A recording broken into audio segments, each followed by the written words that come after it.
Picture this, a sleek rooftop bar in the city, golden hour lighting hitting just right. Alex, 52, sharp jawline, tailored suit that cost more than most people's rent, sits across from Sophia, 29, laughing with that effortless glow younger women seem to carry like it's no big deal. The chemistry? Electric. She's leaning in, eyes sparkling, touching his arm when she talks. For the first 10 minutes, he's killing it. Then, it happens. He says something innocent. You know, back in my day, we didn't have all these apps ruining real connection. She smiles politely. He doubles down, pulling out his phone to show her his old sports car from 2008, like it's a trophy. Her posture shifts. The sparkle fades. By dessert, she's checking her watch, making excuses about an early meeting tomorrow. She leaves with a quick hug that feels more like a pity pat. Alex sits there alone, staring at the city lights, wondering what the hell just went wrong. Was it the 15-year gap? The gray at his temples? No, it wasn't his age. It was one of the 7 silent killers that younger women hate when older men do. Psychological traps rooted deep in female attraction wiring, evolutionary instincts, and modern emotional intelligence that most guys never see coming. And tonight, we're not just listing them, we're living them. Through raw, real stories like Alex's. Through the minds of the women who walked away.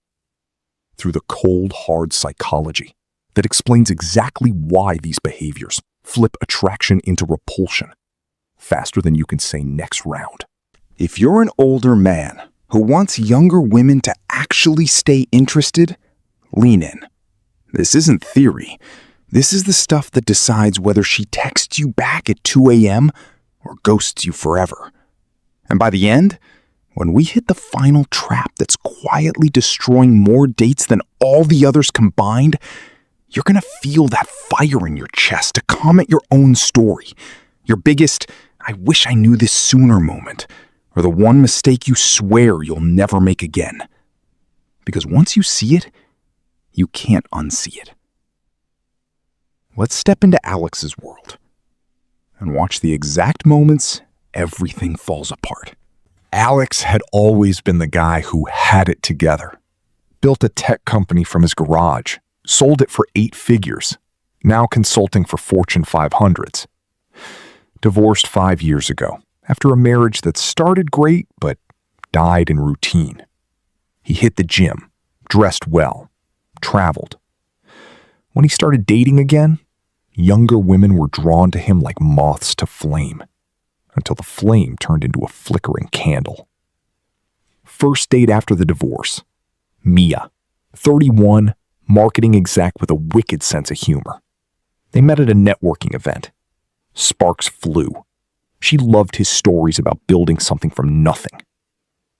But halfway through dinner, Alex did the first thing that makes younger women's skin crawl. He started idolizing her. "You're just different," he said, eyes wide with that puppy dog sincerity older men sometimes mistake for charm. "Most women your age are so superficial. You're mature, wise beyond your years. I feel like I finally met someone who gets it."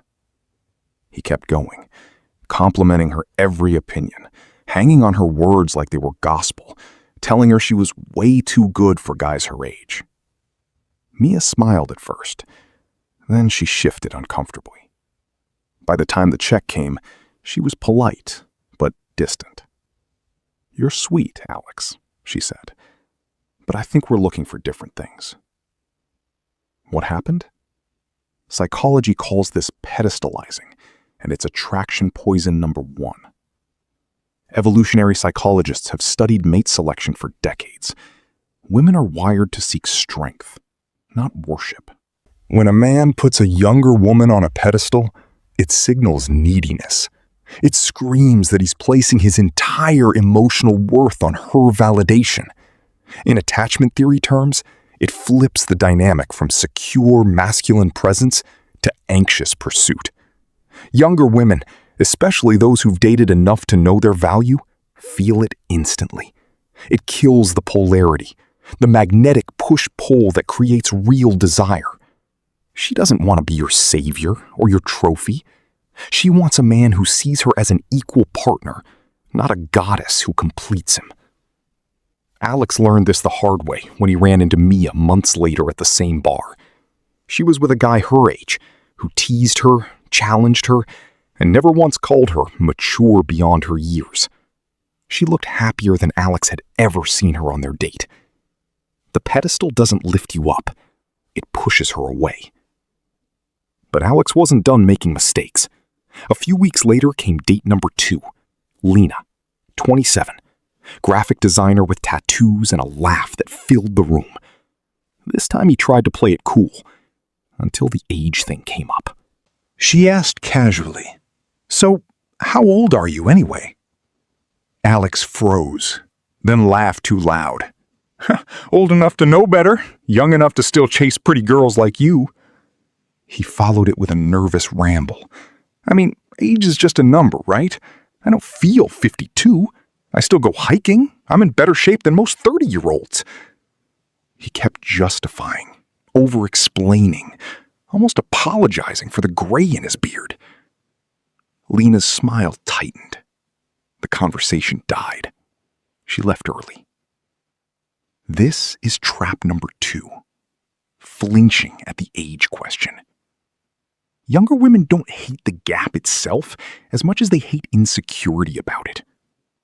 Research on age gap dynamics shows that confidence is the ultimate aphrodisiac. When you act like the difference is a dirty secret you have to defend, you're broadcasting weakness. It triggers her internal radar for emotional instability. She starts wondering, if he's this shaky about something as basic as his age, how's he going to handle real pressure? Real life, real conflict? Contrast that with the guy who owns it. Same question from a younger woman?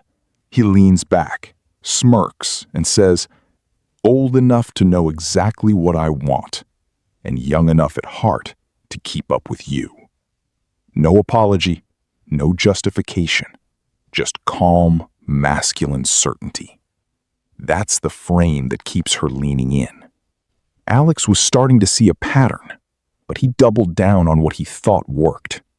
Next came Rachel, 28, ambitious startup founder. He took her to the most expensive steakhouse in town, ordered the $400 bottle of wine without asking, told her about his private jet access, his beach house in Bali, the way he could open doors most guys her age could only dream of. He was leading with his wallet. Rachel listened, politely. Then she excused herself to the bathroom and never came back. Later she texted, "Thanks, but I'm not looking for a sponsor." Psychology here is brutal and simple. Evolutionary mating strategies tell us women value resources, yes, but only when they come from a man who isn't using them as a crutch. When you lead with money, it screams insecurity louder than words. It says, "I don't believe I'm enough on my own, so let me buy your interest." Modern younger women, independent, career-driven, raised on self-made success stories, see right through it. They want the man who has the money, not the man who is the money. Genuine connection beats status every single time. Bragging about resources turns romance into a transaction, and that kills the mystery, the chase, the emotional spark. Alex started journaling after that one. He was reading books on female psychology, watching Stoic channels, trying to... When she mentioned a festival she wanted to go to, he said, "Dude, I'm so down. We should totally rage there."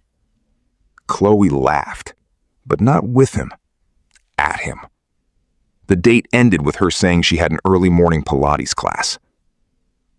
Trap number 4, trying too hard to act or look younger.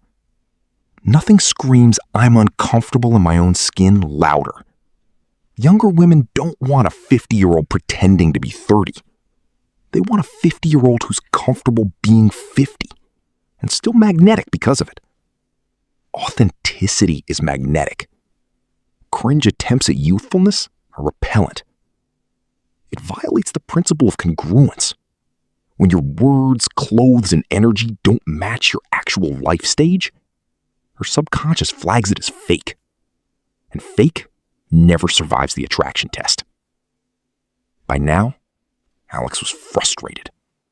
He booked a session with Dr. Elena Vargas, a relationship psychologist who specializes in age gap dynamics. She listened to his stories and smiled knowingly. "You're close," she said, "but you're still making the mentor mistake." Date 5. Isabella, 30, journalist. Smart, curious, full of fire. Alex slipped into teacher mode instantly. Let me tell you how the industry really works. When I was your age, I learned the hard way. He gave unsolicited advice on her career, her investments, even her workout routine. He wasn't listening. He was lecturing. Isabella cut the date short.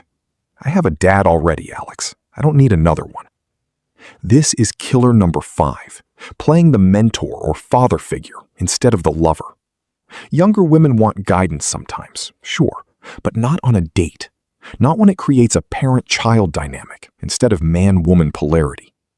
Psychology shows that romantic attraction thrives on equality of respect, not hierarchy. When you position yourself as the wise elder, you strip away the sexual tension. She stops seeing you as a man she desires and starts seeing you as a life coach in slacks. Flirt first. Lead with playfulness and edge, not lectures. Dr. Vargas leaned forward in her chair. "You're almost there, Alex. But there's one more big one you haven't even realized yet." Alex's 6th date was with Emma, 25, tech sales. He spent the entire evening talking about his company exits, the awards he'd won, the famous people he knew. Every story was a humble brag. I don't like to talk about it, but he resume dumped for 2 straight hours. Emma nodded along, then ghosted him the next day. Trap 6. Turning conversation into a resume or bragging session. It's the insecurity giveaway in disguise. Younger women can smell it a mile away, especially in the age of social media where everyone curates their highlight reel. Genuine confidence is quiet. Bragging is loud desperation. It signals you're trying to prove your value instead of simply being valuable. Female psychology studies on attraction consistently rank emotional presence and listening skills higher than status flexing. Alex was finally starting to change. He stopped the obvious mistakes. He owned his age. He listened more. He dressed like a man who knew who he was. Dates started lasting longer. Sparks turned into flames. But then came the 7th trap, the silent killer that almost ended things with the one woman who felt different. Her name was Nora, 30, creative director. The kind of connection that made time disappear. They'd been seeing each other for 3 weeks. Real dates, deep talks, electric chemistry. Then one night she mentioned going to a gallery opening with some friends. Alex felt a pang of jealousy. He texted her twice while she was out, asked who was there, made a passive comment about guys your age probably hitting on you. When she got home, he was short, moody, emotionally unavailable for the rest of the evening. Nora pulled back. "I need space when I feel like I'm being watched," she said quietly. This was the final trap. Lacking emotional control. Jealousy, negativity, neediness creeping in. Younger women hate when older men let insecurity leak out as control or withdrawal. It destroys trust. Evolutionary psychology tells us women are highly attuned to emotional stability because it predicts long-term security. When you get jealous, complain about kids these days, or turn moody instead of staying grounded, it signals you can't handle your own emotions. She doesn't want to manage your feelings. She wants a man who manages his and still makes her feel safe and desired. Dr. Vargas had warned him. The 7th one isn't flashy. It's the slow leak that sinks the ship. Master your inner world, Alex. That's what keeps her. Alex listened. He worked on himself. Therapy, stoic practices, real self-work. Months later, he ran into Nora again. This time, he was different. Calm, present, playful without trying. No pedestal, no bragging, no lectures. Just a man who knew his worth and saw hers without needing to own it. They're still together today. Look, I'm not here to shame older men. I'm here to arm you with the truth that most dating advice never touches. These 7 things, idolizing her, flinching at age, leading with money, acting young, playing mentor, bragging, and losing emotional control, aren't just bad habits. They're psychological deal breakers wired into how attraction actually works in 2026. Younger women aren't looking for a sugar daddy, a life coach, or a guy in denial about his age. They're looking for a man who is secure, present, authentic, and emotionally strong enough to lead without dominating or needing. So here's the million-dollar question I want you to answer right now in the comments. Which one of these 7 traps have you caught yourself doing? Or seen another older guy do that made a younger woman pull away? Be honest. Drop the story. Tell us what happened, what you learned, or what you're going to change after watching this. Because the guys who comment, who own it, who share their real experiences, those are the ones who actually level up. The silent ones, they keep repeating the same mistakes. If this hit you in the chest, smash that like button. Share it with one friend who needs to hear it. And subscribe for more no BS psychology on dating, attraction, and becoming the man younger women can't resist. Your next date could be the one that changes everything, or the one that proves you finally learned the lesson. I'll see you in the comments. Let's talk.